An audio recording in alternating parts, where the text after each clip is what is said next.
What's up, everybody? Welcome to All About the Birds. We have a special feature, Unlocking the Vault. It's the second time we've done this special feature show on the All About the Birds network, and we are joined by a huge special guest tonight, an Eagles legend, the greatest kicker in Eagles history, David Akers. Welcome to the All About the Birds network. Hey, thanks, guys. I appreciate it. That was a heck of an intro, man. I'm going to have to ask for that when you're done. That's pretty sweet, man.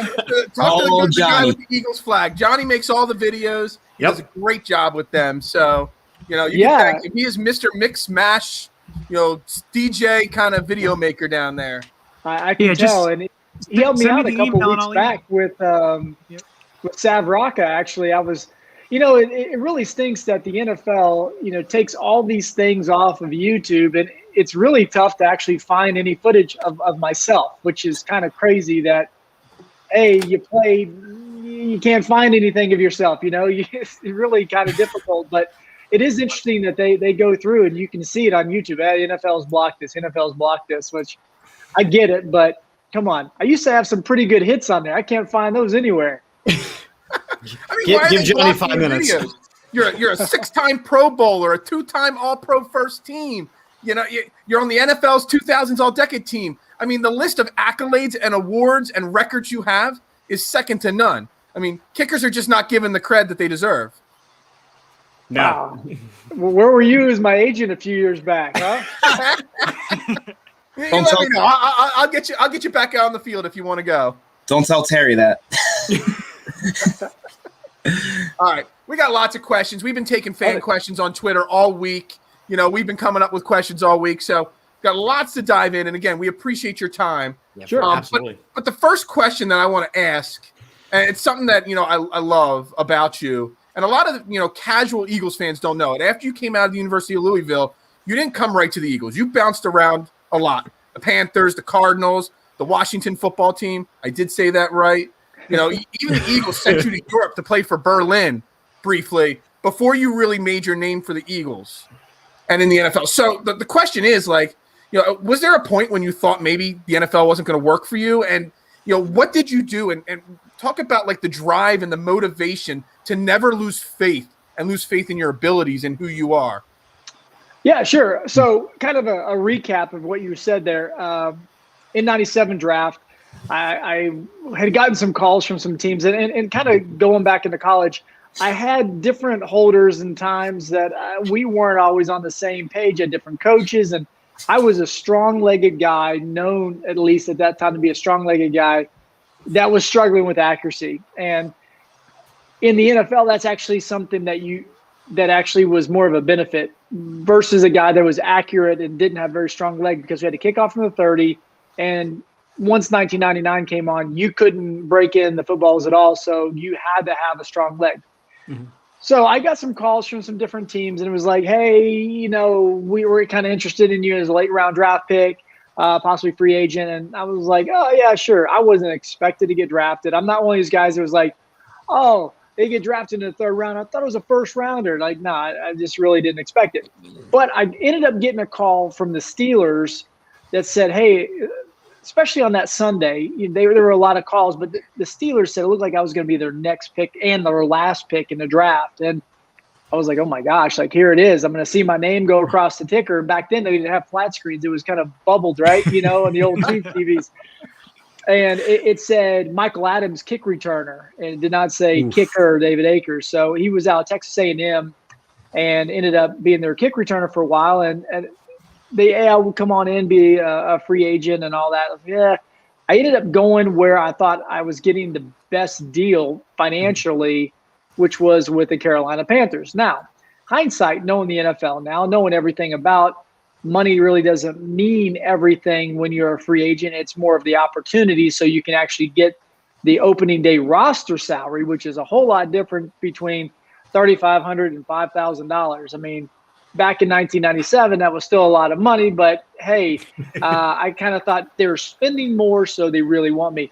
Yeah, well, they have a guy that named John Casey who had just come off a Pro Bowl year and broken the NFL record for field goals in the season. It was kind of tough on that. So went through that whole preseason, got cut, learned a ton from John. The next year went to the Atlanta Falcons through their whole offseason and training camp, and it looked like I was going to be on their practice squad. They had a guy named Morton Anderson. Y'all might have heard of him. Maybe once or twice. Yeah, once or twice. So I had the opportunity to get on the Redskins practice squad or the Washington team. Yeah. So I had to write that in big bold letters not to mess that up again on my call sheet here. It's ingrained. It's tough, but I get what you know what I mean. The Northern team. And the third week of the season, I get activated from the practice squad. I chose to go on their practice squad. And they had a guy that was not Morton Anderson, and I got the opportunity to be the guy. And we were going out to play in Seattle back when they had the Kingdom. And my opening kickoff, I'm kicking off my career, if you will. I'm kicking off the game, and thank you very much for sending me the clip. And you probably have it on here. My first kickoff goes, it's a high, kind of short kick. Steve Burchard catches it at 10. He hits it up the middle, cuts it out to the right, and as Chris Berman liked to say, he could go all the way.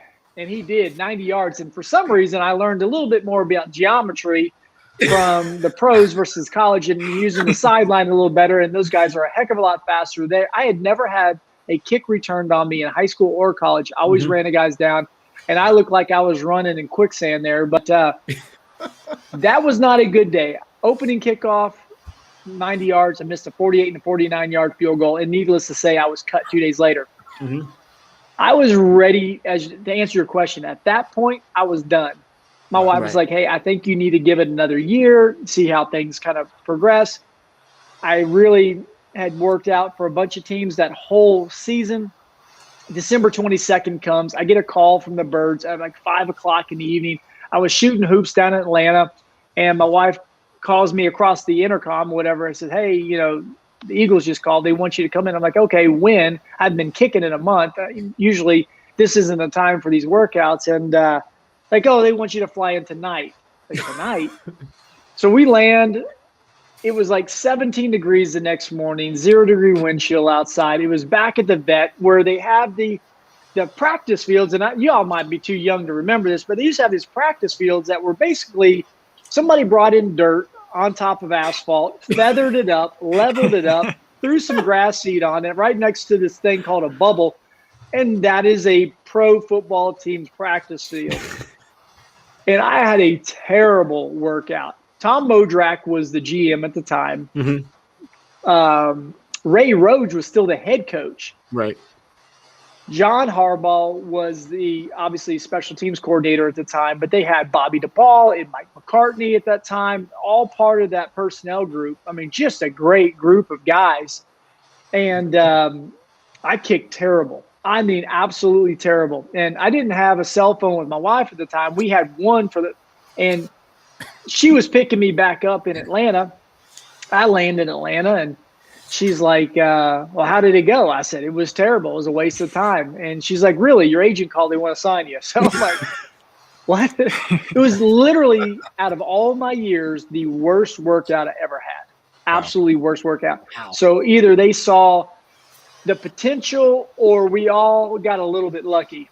But they sent me over to NFL Europe, and I was playing. I did really well over there until the second to last week of the season. And the night before the second to last game, I got really sick. I mean, really sick. One of those things where it's coming out both ends and you just, 105 fever. It was terrible. I got put into an East Berlin hospital. So I took high school German for 2 years. My Deutsche was very klein. It was just not good. Sie spreche aber nicht sehr gut. Something like that. That's the only German line I know. I got nicht, I can't remember what it was. No ice in the water, please. Or no, no gas in the nicht Gas in Wasser, please. Because they always give you the sparkling water. Right. So my season's done. I lost 30 pounds in 3 days, was quarantined. That's the first time I really even knew about quarantine. I was quarantined to this East Berlin hospital because I had salmonella food poisoning. But it was, I guess there's different strains, and it was one that was not good. But even landed, my wife like, who the heck are you? That my husband? No, it's not my husband. Yes, it is. And so I came to camp, and it was not in the physical shape that I should have been in because I had to recover. Mm-hmm. They had Chris Bolniel on the team at the time, and I actually had done okay in camp, but I just really wasn't all the way there. They cut Chris. They bring in Norm Johnson. So I'm like, hey, it's like, are you kidding me?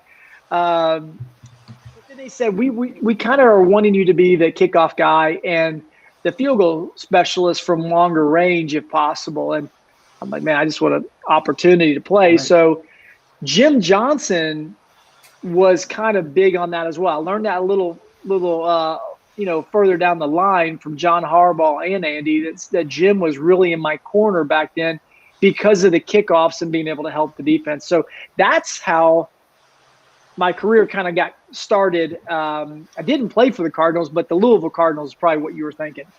Oh, I just saw the names on the screen to make sure I had every team written down. Hey, I played for enough. It's in there. There's a Cardinal in there somewhere. And you can't trust Wikipedia anyway. Nah. I mean, I was pretty much playing for all the birds of prey. Falcons, Eagles, and I don't know if you call the Cardinal a bird of prey, but.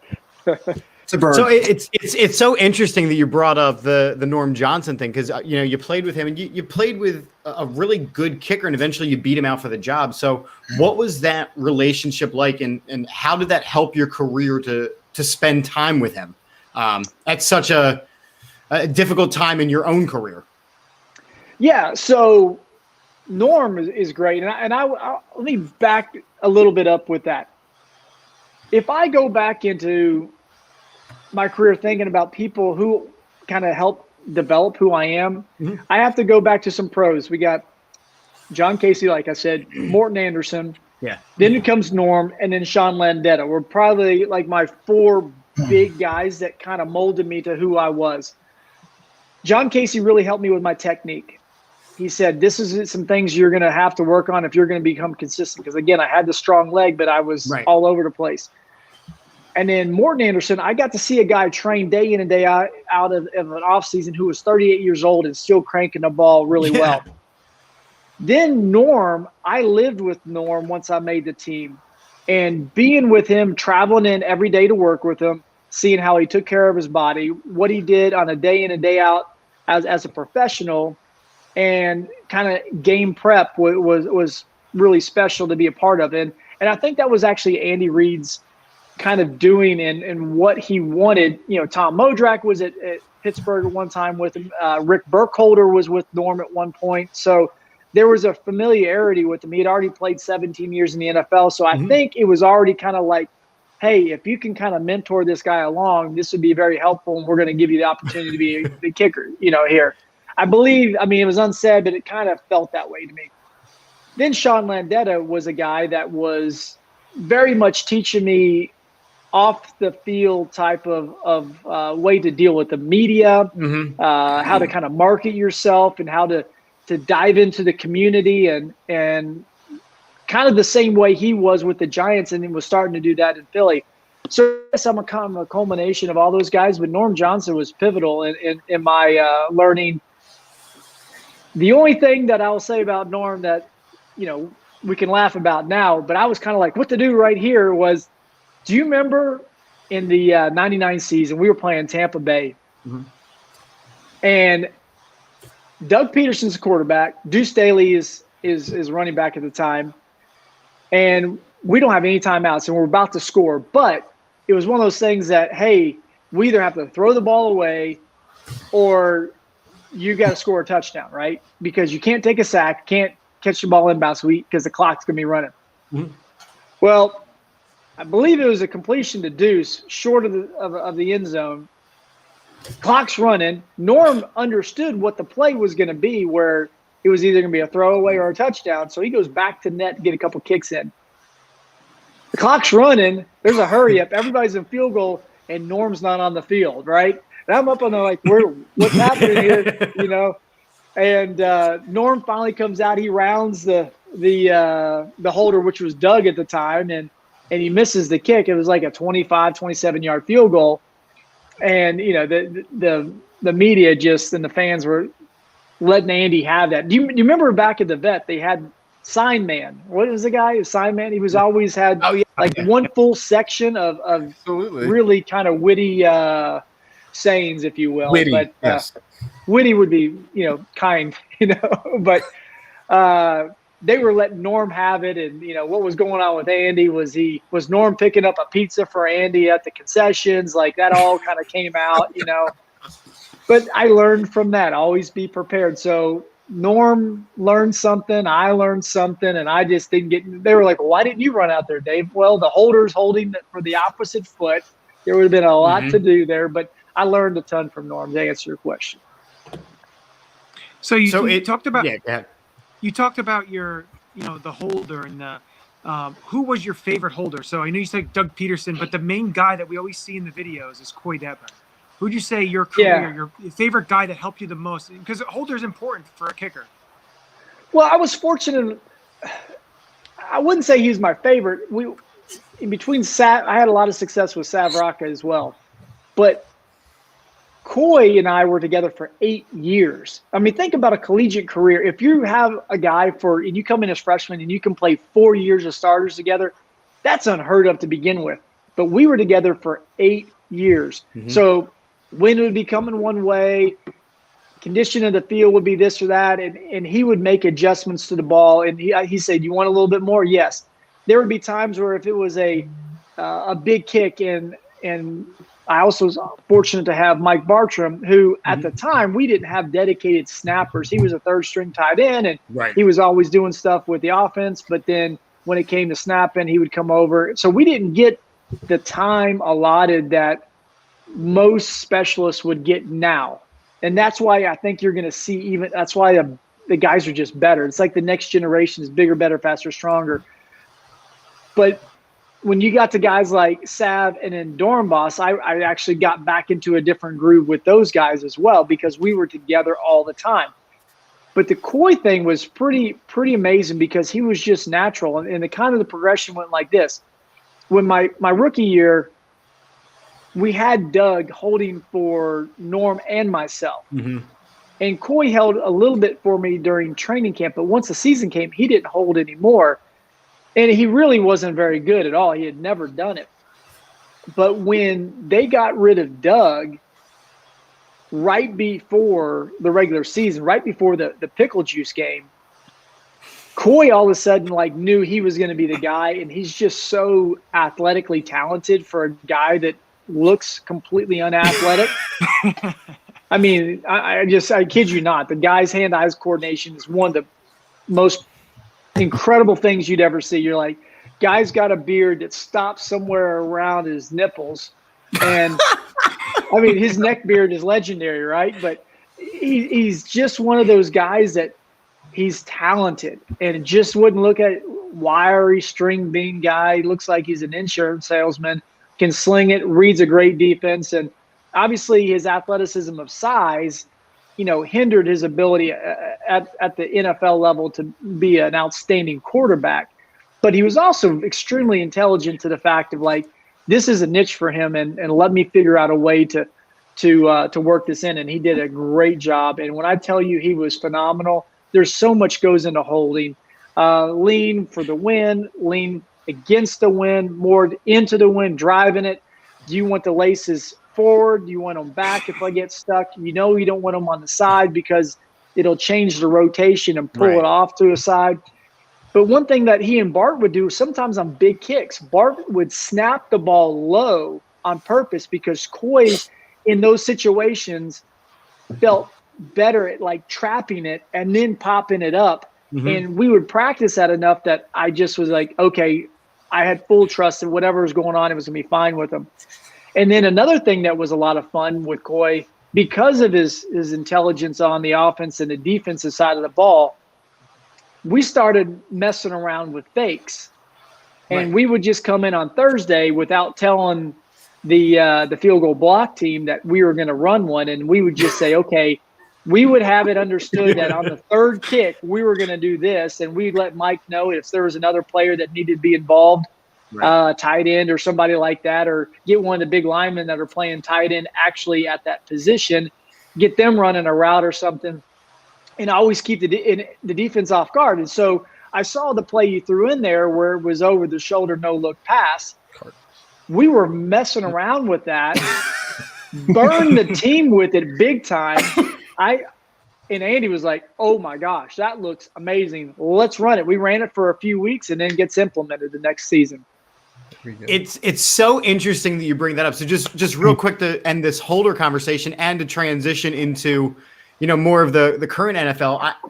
You have said that, it's no longer the quarterback that's the holder anymore. So what is it, good or bad? Just, real quick. And then also the difference between not having like a kickoff specialist and a field goal kicker. Like you used to have 2 kickers on the roster. So do you prefer the old way or is the new way just going to happen? Well, first off, the old way was really indicative of the ball, the way you could work in a ball. We're talking about 7 to 10 yard difference on kickoff and more hang time. Then they moved it from the 30 to 35 yard line. So now you're working in a ball and you have 5 extra yards. There's a significant, I mean, you're talking literally could be a 15 yard difference on a kickoff.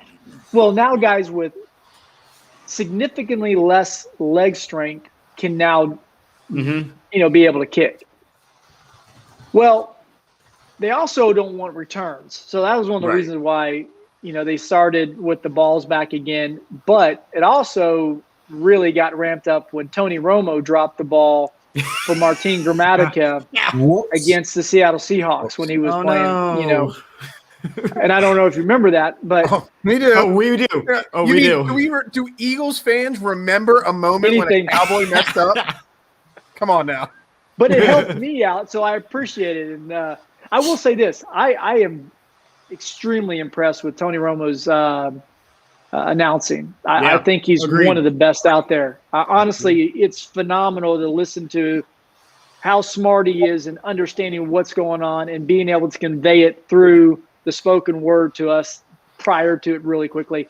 And that's a real skill set. I mean, obviously we had our better days against him generally. But a lot of that's due to, and I love to rip on the Cowboys. And I heard Brian Westbrook doing it a little bit today because I guess the Cowboys were kind of one of the favorites now for the Super Bowl. And like, hey, they've been kind of a favorite the last couple of years. How's that worked out for them? Don't forget, we're going to close the show with some Cowboys questions. For sure. But But going back to, we'll keep moving on here. If you want to go back to that answer real quick, a little bit more is that you get so much more time, generally with a punter generally, and the athleticism that you're seeing, I don't care where it is on the field, is a whole lot higher on the specialist side than it was years ago. I mean, I was just talking with some guys the other day about this. It's like, it's not the adage of an international guy coming over and starting to play, and he was a soccer guy, knows nothing about football, and he's like, I kick touchdown, I pick up check. It's not that way, right? You've got some really talented guys that are really some specimens when it comes to, you see guys like, back when I was playing, like the Joe Nenny, 6'5", Ryan Suckup. You'll see, you're not really seeing like the Martin Gramatica is this kind of really small guy. I mean, Jake Elliott probably is one of the smallest kickers in the NFL right now. And if you still look at him body type, he's in an incredible shape, right? It's a different mindset. And the punters, a lot of them are just really, really talented. Most guys are multi-sport faceted guys that, they kind of come up through the ranks and find a niche for them on the football field. So I don't know if that answered what you needed. No. That was really great. I mean, and we're talking about transitioning now into the future stuff, and I know we have some special teams concerns with the current Eagles. I don't know, Jeff, do you want to touch on that? Go ahead, you can do it. So basically, Jake Elliott signs this huge contract, and he's struggling.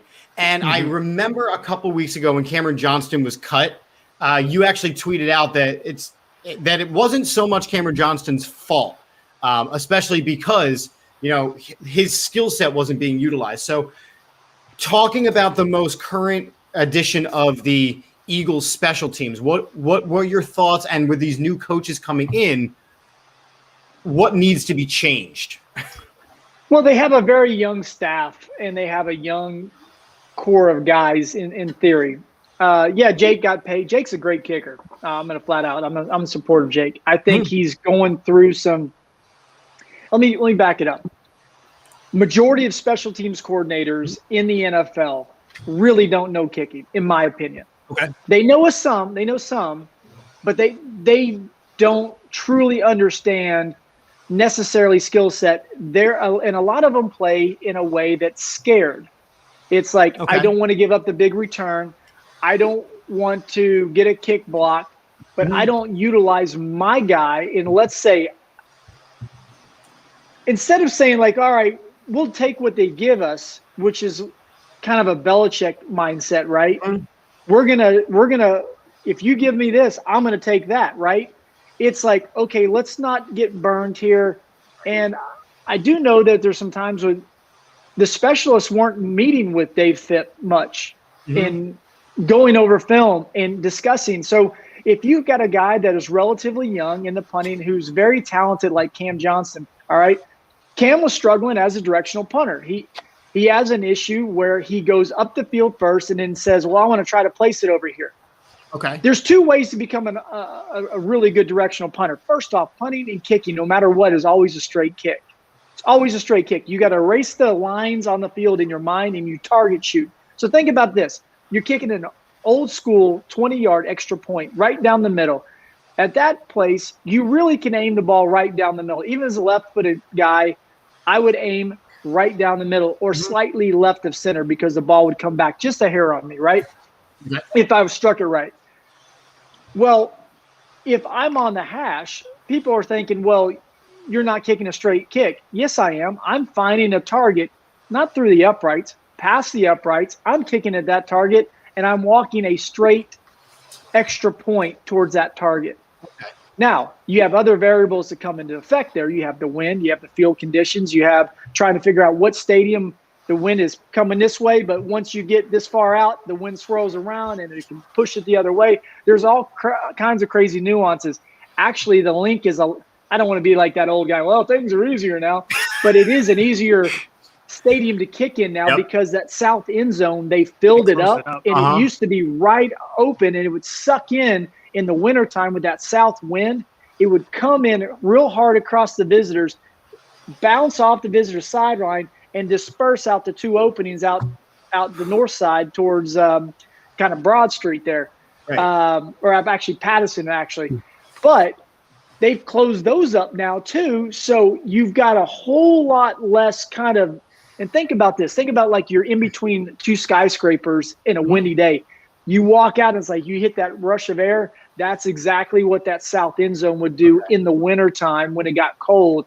And then you have ball compression situation, hits up there, moves and moves over. But so in that regard, I think the youth and what they're using Cam for in this is he's an Australian. They do this Aussie where it's, they drop the nose down, it hits a back spinning ball, and you can utilize that in a whole lot of conditions. But to be a good directional punter, where we can call it a conventional spiral, I need him to offset one side. As a right, let's just say he's going to the right, he's a right-footed guy. I personally like to see those guys line up their right foot on the left foot of the snapper. So what that allows them to do is turn their body, their shoulders, their hips, their knees, and their ankles, walk in the direction. If they find a kind of a spot 40, 45 yards downfield that's kind of outside the numbers, and as the ball tracks, if they hit it really good, it'll probably be closer to 50, 55 right on the sideline, okay? Right. If you want to watch a guy that is an absolute sniper at this, is watch Brett Kern from the Tennessee Titans. And I've talked to Brett about it, and I even have Brett work with my own son on this. Because it's just a mental game that you have to realize that everything is straight kick. So what a lot of young guys do is they line up straight and then they try to walk straight and then go to the side, and then the ball drops inside on them because they're walking straight. The ball gets pulled in and then they swipe it and ends up kind of a spiral that didn't quite turn over. It cuts hard towards the middle of the field. Or you cut it just right and it turns over and it kind of goes out to the right, but you lose your hang time and power with it. And so I've had these kind of conversations with other punters and like, hey, are you having this? If a coach isn't there to help guys, if you want to talk about like Carson Wentz and you're like, well, the quarterbacks aren't getting up to their potential. I see great talent in Cam Johnson and in Jake Elliott. Mm-hmm. They're not reaching their potentials as of yet. And I put that on coaching. They have fixed that, in my opinion. They brought in Tyler Brown. Go ahead, answer. I'll get to that later, but go ahead, answer your question real quick if you have it on that. Well, you talk about Jake Elliott, and it's the coaching. Now you can see he's in a funk, and you talked about mental. Is a lot of it mental? Well, okay. Because he has the physical capabilities. So let's look at Jake's. Jake has two different kicks. At times he has these kicks on the short field goals that I'm not going to call it. I call it lazy, but he's not trying to be lazy. He's trying to smooth it. If you notice on his longer kicks, he smokes it. And I want to see that same tenacity on those shorter kicks.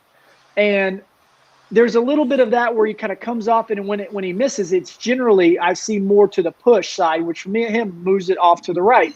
And that a little bit is that falling off the ball. I think Jake is talented. I think he's going to be a kicker for the Eagles for a lot of years. I think a lot of times that people put on the misses on him are a little bit undue on the pressure side. Some of the longer kicks this year that he missed very close, happens. He missed like a 57, a 52, like a 54 or something like that by like a few feet in total. But the shorter ones, yes, he needs to get a little bit more consistent, and it's not anything that I think is a big change. Mm-hmm. And that's the types of things that needed to be addressed and say, hey, Jake, why do I see this here, and what is going through your mind there? And let's look at some film when you're doing this in practice, and let's compare that what's happening in the game. What are your times? Where's your plant foot skipping to? How's your body position and ending up in the game versus what you're doing in practice? Because it should be parallel to each other. And if it's not, where does that start to change? Do you feel like you strike the ball different at 35 versus 45 yards? And if that's the case, what are we going to be able to do to fix that mentally? And let's start to work on that process right now. I don't think any of that had been taken care of. All right. And that is the reason why I believe that they are extremely talented, but they need somebody there to help them on that, because you don't know what you don't know. You can get in a funk, and I do believe, in my opinion, Jake and Cam have the mentality for Philly. There's guys that have come in and have not had the mentality to play there. And I'm not trying to rip on the guy, but Alex Henry did not have that ability. And that's fine. There's certain people that can play in different areas and be very talented, but Philly is a tough place if you're not ready and mentally stable to the point, not mentally stable in the regard like, oh, I'm not there, in the fact of understanding what the town is about. You give it your best. You let them know that you're trying to fight for them. Definitely. It's kind of like playing, you're going to get some chips in your side. Because you all can figure out if a person's, just messing around and like, he doesn't really care. He just says it, but he doesn't really care. But the people that do care and they want to be better, y'all bring them in. It's like family. Like somebody can rip on them, but you all can kind of rip on them, but nobody else can, right? Like you're going to be like that. No, I got your back. I'm going to rip on you, but that nobody else can. And I believe there's a little bit of that right now with Jake. Like there's some be like, dude, what's going on, man? And people are getting on. Hey, look. There was a reason why they're called fanatics, right? They're fans or fanatics. And we know Philly is that way. And I bleed green like anybody else. I get discouraged when the team's not doing well. But I had those, same people kind of coming at me, oh, you should be cut. Look, if I was perfect, I would be able to continue to play and, right. I would, foretell the future and this, all kinds of things, right? We're all human. We make mistakes. I will say this, the effort is there to be good. He wants to be good. And I believe he has the mental makeup for Philly. And y'all want that. And that's where I'm saying Definitely. Sometimes, hey, let's find somebody else. And I'm saying this cat's a little different in a positive way. He'll come around. He's still young. He's only like 25 years old. He did great during the Super Bowl year as a rookie. And it was interesting, though. I mean, he probably was really close to being cut until he hit that 61-yard. He missed a couple of kicks, and then he hits that kick against the Giants, and all of a sudden get you a little confidence yourself. Nice bet with Carson Wentz, and like all this stuff going on. And so again, I'm a proponent of Jake. I may eat my words, but I don't think so. I see a lot of talent. I think there's just a few things that need to be tweaked, and that'll straighten up. It's going to be interesting to see what happens to the Cam Johnson thing. I mean, I know he didn't get tendered. Whether or not they can rework a deal somehow to bring him back, I just think that somebody's going to see the talent that's there. And if you watch a Sam Cook or Brett Kern using the different clubs in their bag, you've got to have a coach that's willing and able to say, I want to use these kicks. I don't care what it looks like. I want the effect of it, right? When I see a returner over here, we're going to set it up, and you're going to have the freedom to go hit a drive shot that's a 3-2 hang time, hit and roll, and might go out of bounds 48, 50 yards. I want that capability for my punter. And it takes a teams guy to know that. And that leads me into who they ended up hiring. And Tyler Brown is Randy Brown's son.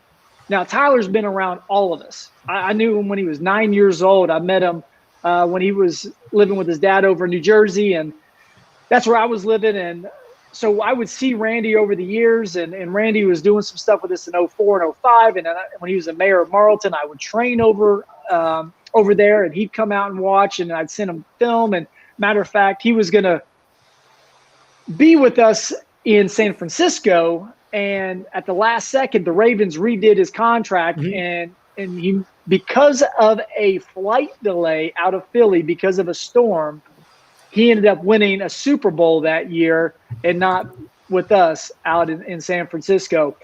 But he was, I mean, just some of the kickers that Randy's been with, that Tyler's been a part of, and seeing the maturation, Stephen Hauschka, Graham Gano, Billy Cundiff, Matt Stover, myself, Justin Tucker, Will Lutz. You see what I'm saying? Like, these are guys. Nobody good, right? But you got to understand, these were guys that weren't known. These were guys that were rookies at the time that Randy was there and having that tutelage with Tyler.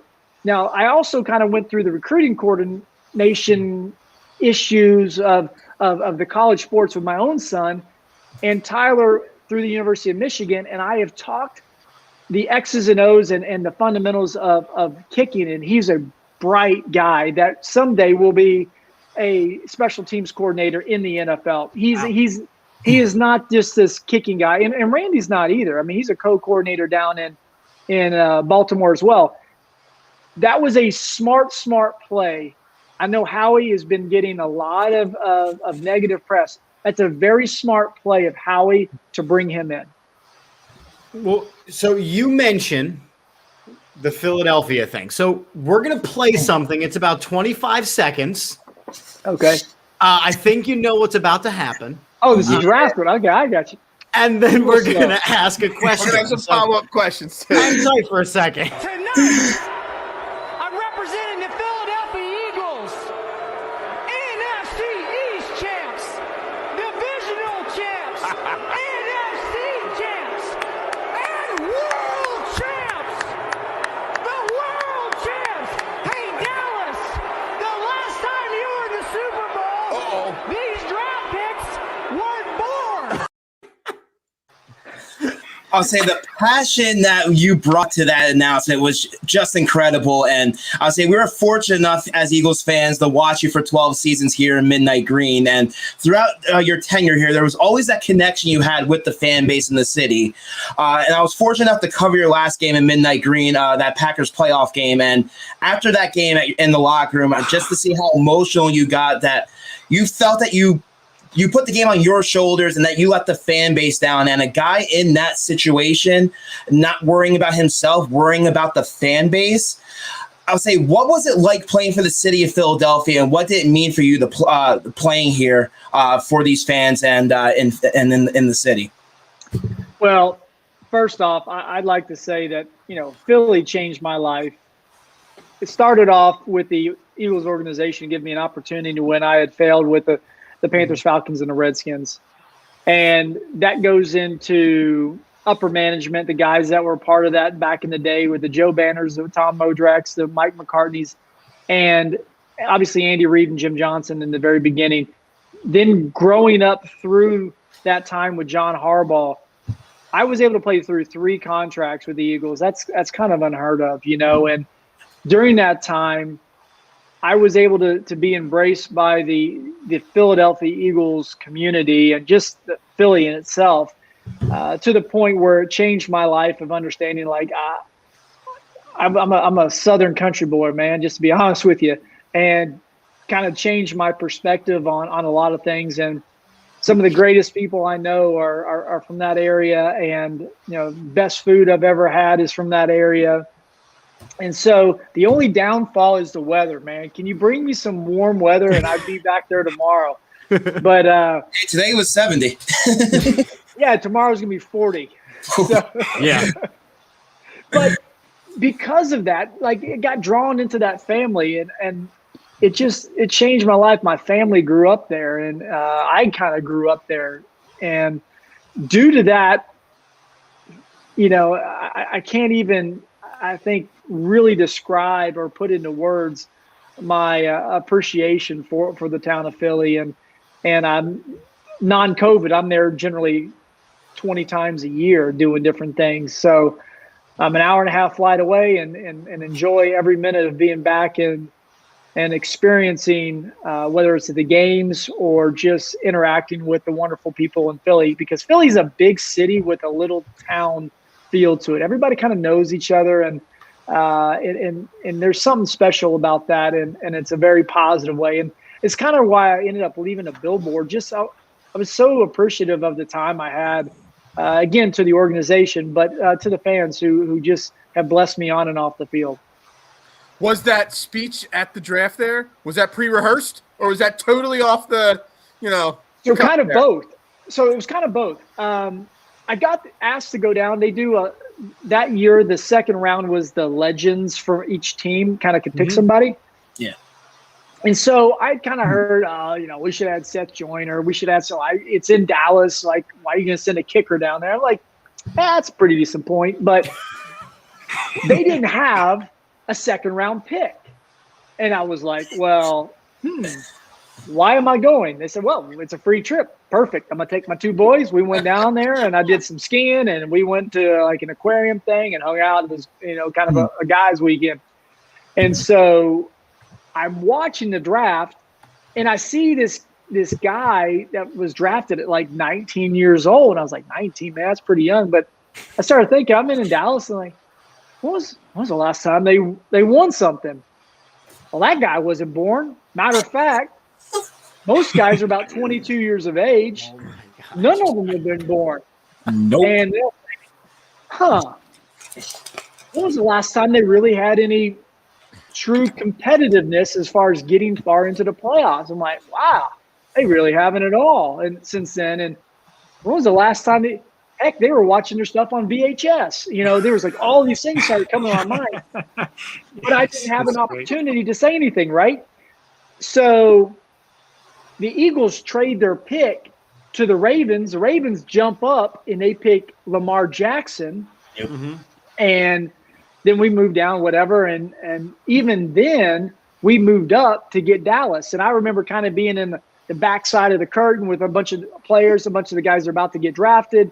But yet a lot of guys kind of like myself and the media people were kind of back there chatting around, and they're like, hey, Eagles just traded up, blah, blah, blah. We're going to do this. Like, okay.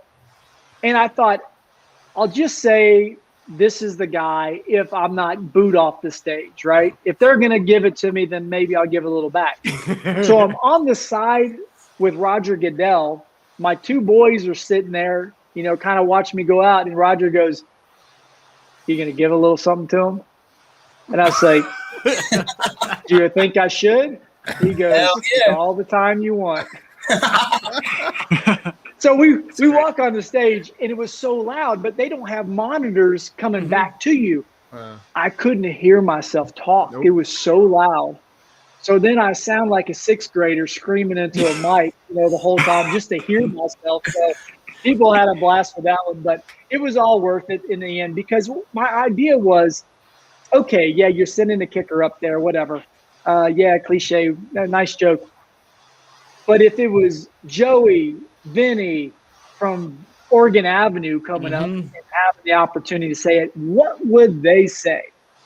And that's what I wanted to do. Oh my God! It's an iconic. Coming after the Super Bowl and everything. That's an iconic moment. That just the party just kept going in Philly because of your comments there.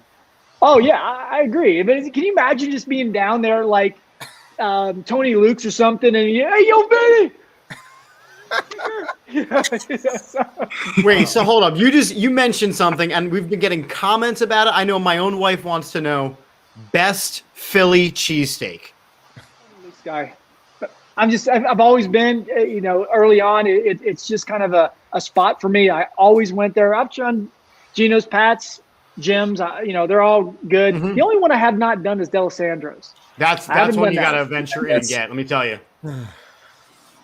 I don't know if they listen. I'd love to try it. Right? Hey, real quick, again, we appreciate your time, and we had to ask one more question before we wrap this show up here. You mentioned your sons. I see the shirt you're wearing. Your son's a punter. He's a freshman up there at UCLA under former Eagles coach Chip Kelly. Have you had any dealings with Chip Kelly? Anything you want to say about your son and how his career's going to do over there at UCLA? He's learning. So it was kind of an interesting situation how he even started. He was a really good lacrosse player and really better a soccer goalkeeper. He's a little bit bigger than me. I'm 5'9", he's 6'3", okay? And we look, other than our hair, we look completely different. Matter of fact, I had to ask who the milkman was during that time just to make sure, But he really was going to be a guy that was going to probably go play Division I soccer. He was a really, really talented goalkeeper. Father's Day, his junior year, he says, Dad, can we go kick some footballs? I was like, are you serious? Like now? He was switching schools because they got redistricted, and he wanted to kind of connect with some of the guys in the school. So he's like, maybe I should just see about – and – he went out his first day, started hitting 50-yarders on field goals, and honestly, he didn't look like he could walk and chew gum and punt at the same time because he's right-footed, and he would hold his soccer ball with his left, and he'd volley kick him to punt as a keeper. And so putting the ball in his right hand, asking him to walk linear and swing up through it was – like I was speaking a different language to him. It was terrible. And the first game they were going to play was against his old high school.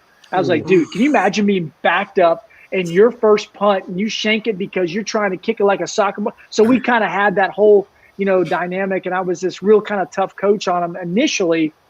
And now we can kind of have this relationship where it's out there, and I was setting him up. Well, as he kind of went on, he started to figure out punting. He was a little inconsistent. He was really a better field goal kicker. He's still a better field goal kicker than a punter. But I will say that his potential to grow is far higher at the punting level. And matter of fact, I kind of was surprised he ended up punting versus kicking. Then he got really bad tendonitis and he couldn't do kickoffs this year. This year's been crazy. And the great thing is that they get their year back. And so he gets to be a freshman all over. He ended up 4th in gross in the Pac-12 and 2nd in net, and the most for the inside of 20. So, I mean, there's a lot to build on. Going against one guy that is from USC that is 29 years old, and then another guy that is Matt Turk's nephew, who's at Arizona State, who's going to be, I think, a senior now, and he came out to try to do the combine last year. So he really has some ability. But, to think he can go to the next level or something, I just really wanted to get a quality education. If something happens, great. He's working to be a doctor of osteopath. So, look, if he punts, great. If he kicks, great. I'm super proud either way that he goes out there. But I had never met Chip until we went on our first recruiting trip out there. As a matter of fact, what ended up happening is he had, in the way college works for kickers and punters, and there are only a few schools are giving scholarships because it kind of goes through a rotation. If you have a guy that can be there for 4 years, then you're not giving another guy one every year, right? So it's not like a quarterback, like every year you're giving them one. So you kind of have to find, well, this year this team's going to give one, and or this school, and this year this school's going to give one, and this one's going to do one if you can do both. But if you're a punter, they like. So I didn't know really what he was going to go, where he was going to go, and how it was going to work for him. But he was getting some pain in his back. Okay.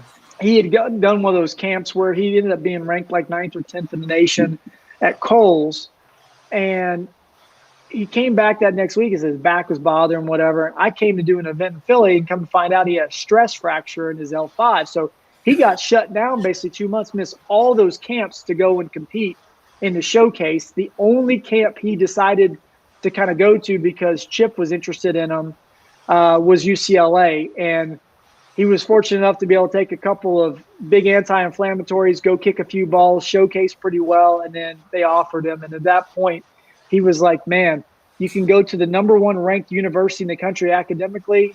Yeah, okay. You know, you can think of worse things. Sold. So, and it's California. It's gorgeous out there. It's just, again, we're from the South. It's a different type of folk. Absolutely. All right. Again, we took up so much of your time tonight. Thank you so much for coming on. And we thank everybody for tuning in tonight. All the comments are great that we've been flowing in tonight. Real quick, you know, obviously you're on Twitter at David2Akers, Instagram, David_Akers2, and you got your YouTube show, Kicking It with David Akers. Do you have anything else that you need to promote? I mean, I know I do some speaking engagements occasionally, so. Oh yeah. That's well. Whenever that kicks back up again, pun intended. Well, yeah. I mean, a few years ago, you were at the church out here by my pizza shop, you know, doing a speaking engagement. So I know you do those things. I just couldn't find, you know, anything that was coming up when I was looking for it. No, yeah. Right now, I've got something end of April that I'm doing, but other than that, everything that kind of got bumped from 2020 to 2021, the majority's already bumped to 2022. But it was funny, kind of. I don't really have many followers on the Twitter, and it's kind of interesting how that. Just to give you one little last story. So when I was with the Niners, the first year I went there, I was #1 fantasy guy. I broke all these records that year, and the next year, so I had a surgery that offseason. I had athletic pubalgia, so it was the sports hernia deal, and I was doing fine. My first game back, I hit a 63-yarder at Lambeau Field, tied the NFL record. And in about 4 weeks later, we had this big rainstorm out there in San Fran. They had redone the fields with a different sort of turf. They went from a Bermuda to a bluegrass.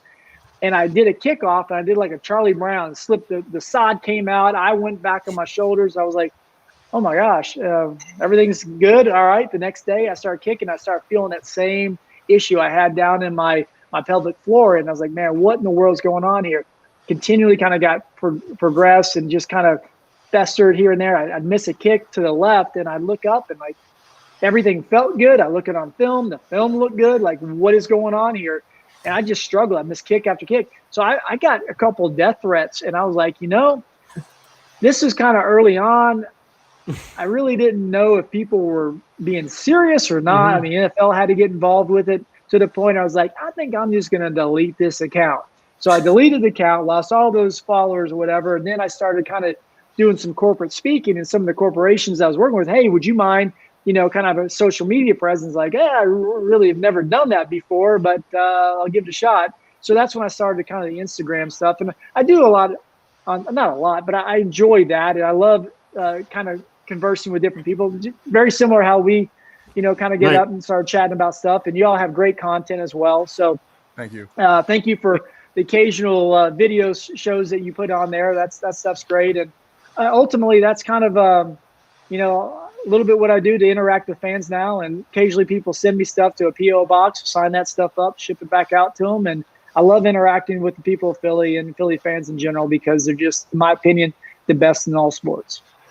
Definitely. We all agree with you on that. And, you know, we all love you. I mean, yeah, obviously. I mean, these guys are young babies. They were like little kids when you were kicking me.